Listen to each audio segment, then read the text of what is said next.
This is from a wood clamp. This goes inside here. This goes inside here, and then by releasing this, there's a spring action. By releasing this, you can move it roughly to where you want, and then you can tighten this. So that is how this works. Simple mechanism, but very effective. But this is a cheap quality which I had picked up a while ago. This is cast some metal, I don't know,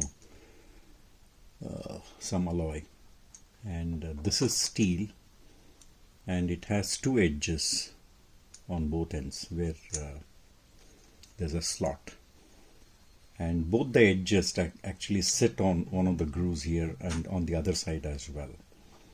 From the factory, these grooves are very it's not deep at all, very shallow, and it is not complete as well. It's just on only one side, so it was working.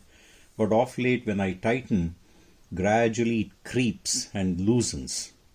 Effectively, the job that I am working on, that gets affected because it moves. So instead of throwing it away, actually I got this idea from YouTube. People have used many methods actually. They even file it or they just rough it up.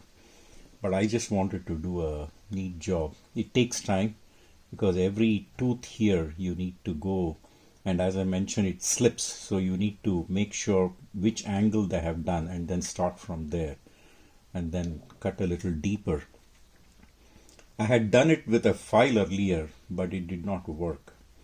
Not with a file, actually. I had actually improved the edges of this. Even if this rounds off here inside, then it slips. So I had only worked on that one. I had not touched this because this is a laborious job. But now again it started creeping, so I started here. Now after I finish here, I'll have to do the other side as well. So this is I'm not sure whether this happens to all the expensive clamps. I do have a couple of more expensive clamps, and they are working well.